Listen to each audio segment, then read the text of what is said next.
Nations established by and for Uyghurs in the United States are requesting an expedition of the asylum applications of Uyghurs in this country.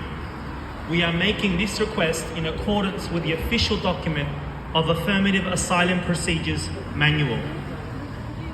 The reason for our request is that Uyghur asylum seekers are significantly impacted by the Chinese government's genocide and crimes against humanity against Uyghurs, which is now recognized by 8 countries led by the United States.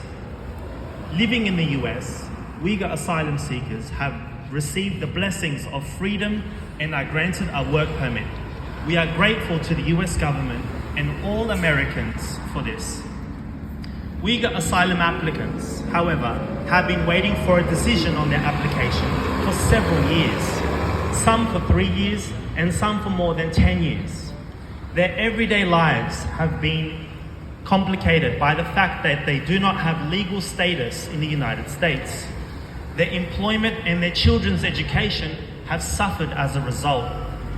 A more stressful life has now descended on them, on top of all the hardship they have endured, particularly since 2017, when their family and friends began to disappear, and contact with them was lost due to China's unprecedented mass detention of Uyghurs. Furthermore, despite living on US soil, some of them have suffered intimidation and even death threats from the Chinese government. This causes all of us a great deal of stress and anxiety. New arrivals no longer feel safe and protected, especially since they have no legal status in the United States, while their asylum claims are being processed.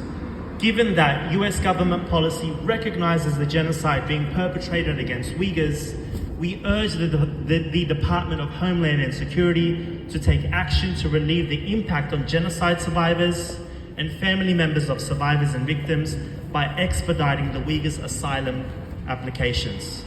Sincerely, thank you.